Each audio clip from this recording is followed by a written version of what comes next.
આજે આપણે કોઈનું સારું કરીશું તો ઉપરવાળો આપણું સારું કરશે એ 100% છે. આપણે મનથી પણ કોઈનું ખરાબ ઈચ્છીએ એ પહેલા આપણે વિચારવાનું કે આપણું પણ સાથે સાથે ખરાબ થશે. કારણ કે આ કુદરતનો નિયમ છે, કરેલા કર્મ તો ભોગવ્યા વિના છૂટકો જ નથી. વક્રતુંડ મહાકાય સૂર્યકોટિ સમપ્રભ निर्विघ्नं कुरु मे देव सर्वकार्येषु सर्वदा.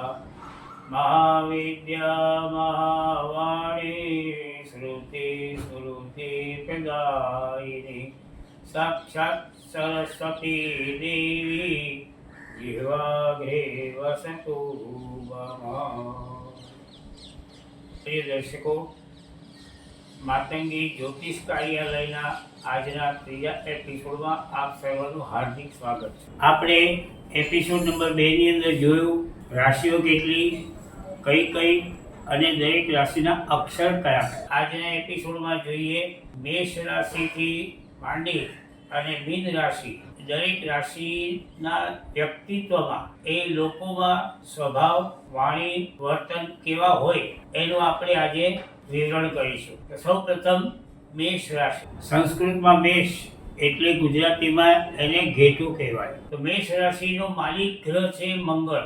મેષ રાશિવાળા સ્વભાવે ઉગ્ર હોય, જિદ્દી પણ હોય, મિલિટરી માઇન્ડ હોય, જલ્દી ગરમી પકડી લે, ઉતાવળિયા હોય, કોઈ પણ પગલું બહુ ઉતાવળથી ભરી લે વગર વિચારે, કોઈ પણ વાતની બાંધછોડ વધારે પડતી કરે, એને કંઈ નહીં કહીએ ફટ દઈને ગરમ થઈ જાય.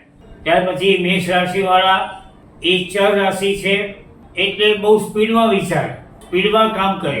એને ધીરું ધીરું એવું બધું કંઈ એને ફાવે નહીં. ત્યારે એ મેષ રાશિવાળા ગમે તેમ કરી અને સામેની વ્યક્તિ પાસેથી પોતાનું કામ કઢાવી લે. ત્યાર પછી બીજી રાશિ આવે વૃષભ રાશિ. સંસ્કૃતમાં વૃષભ એટલે ગુજરાતીમાં એને બળદ કહેવાય. આ રાશિવાળા સ્વભાવે શાંત હોય અને સાથે મહેનતુ બહુ હોય, ઓછા શોખીન હોય. એ લોકોની મહેનત ઘણી બધી હોય પણ છેલ્લે બચત એકદમ ઓછી થાય. જેમ આપણે ગુજરાતીમાં કહેવત છે ઘાંચીના બળદ જેવી દશા, તો એ આ લોકોને લાગુ પડે. તો અહીં આગળ વૃષભ રાશિવાળા પોતાના પરિવાર માટે, પોતાના આજુબાજુ રહેનારા લોકો માટે ખર્ચા બહુ કરે, પોતાની જાત ઉપર ખર્ચા ઓછા કરે, શોખ ઓછા કરે, બીજાના સુખ માટે પોતાનું સુખ જતું કરી દે. આ વૃષભ રાશિવાળા.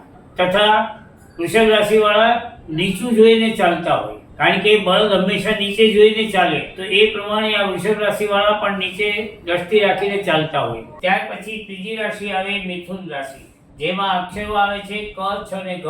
જેની નિશાની છે એક સ્ત્રી અને એક પુરુષ, એ બંને કપલ એ મિથુન રાશિનું સિમ્બોલ છે. મિથુન રાશિવાળા એનો સ્વભાવ મળતાવડો અને હસમુખો હોય, કોઈ બી વાતને હસીને કાઢી નાખે.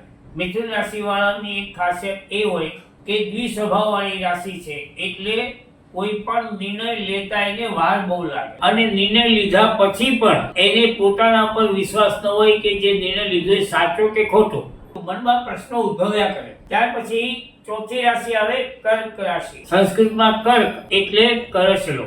કર્ક રાશિવાળા ઉપરથી સિંહ જેવા દેખાય પણ અંદરથી ડરપોક હોય. સામાન્ય રીતે ખાલી ભગવાનનો દીવો કરતા હોય એટલે કદાચ એ ઓલવાઈ બી જાય તો પણ એને મનમાં એમ થાય કે કેમ ઓલવાઈ ગયો હશે. એનું મન અતિશય નબળું હોય. પાછા ઠંડા પીણા, આઈસ્ક્રીમ એના શોખીન હોય, પણ એના શરીરની જે પ્રકૃતિ છે એ કફ અને શરદીવાળી હોય. છતાંય ગણકારે નહીં, પણ પોતે ઠંડા પીણા, આઈસ્ક્રીમનો ઉપયોગ કર્યા કરે. અને કર્ક રાશિવાળા એની ખાસિયત બીજી એક એ હોય કે પોતે ચર સ્વભાવના છે. બોલતા કઈ હોય, વિચારતા કઈ હોય અને કામ કરતા કઈ હોય, સ્થિર મગજના ન હોય. પાંચમી રાશિ આવે સિંહ રાશિ, જેમાં અક્ષરો આવે મ અને ટ, જેને આપણે અસલ ભાષા તળપદી ભાષામાં હાવ જ કહીએ. આ સિંહ રાશિવાળાની વાણી, વર્તન અને ચાલ ત્રણેયમાં પ્રભાવ બહુ હોય. એ જે કંઈ બોલે સમજી વિચારીને બોલે, જોખીને બોલે, એના કાર્યમાં પણ આપણને પ્રભાવ દેખાઈ આવે. એ કોઈ પણ નિર્ણય લે એમાં સાહસ બહુ હોય, સાહસિક હોય, વગર વિચારે ફટ દઈને પગલાં ભરી લે. પગલા ભર્યા પછી એમને વિચાર આવે કે આ સાચું થયું કે ખોટું થયું, પણ ગમે તેવા સંજોગોની સાથે પોતે લડી લે પણ આગળ વધી જાય. કારણ કે સિંહ રાશિ છે જેનો માલિક છે સૂર્ય, એના શરીરની પ્રકૃતિ પણ ગરમ હોય, એની સાથે જે વધારે પડતી જીભાજૂરી કરાઈ લે. છઠ્ઠી રાશિ આવે કન્યા રાશિ, જેના અક્ષરો આવે પ, ઠ, હણ. કન્યા રાશિના નિશાનની અંદર એક મોટું તળાવ છે, તળાવની અંદર એક નાવ છે જે સઢ વગરની છે, એની અંદર એક કન્યા બેઠી છે, એના એક હાથમાં અગ્નિ છે, એક હાથમાં પાણીનો ઘડો છે. આ કન્યા રાશિ વાળા કેવા હોય કે ધારે ત્યાં સળગાવી બી શકે અને ધારે ત્યાં ઠારી પણ શકે. કોઈ પણ રીતે ગમે ત્યાં ઝઘડા થતા હોય, આ કન્યા રાશિ વાળાને બોલાવો એટલે ધીરે ધીરે ઝઘડાને શાંત કરી દે. એનું એક ઉદાહરણ તમને આપું. એક જગ્યાએ એક મેદાનની અંદર બે સુરદાસ બંને એકબીજા સાથે ઝઘડી રહ્યા હતા, ભયંકર ઝઘડો કરતા હતા. આજુબાજુ લોકોનું ટોળું વળી ગયું, બધા સુરદાસને છોડાવવા માટે પ્રયત્ન કરતા હતા પણ એકબીજાને છોડતા નહોતા.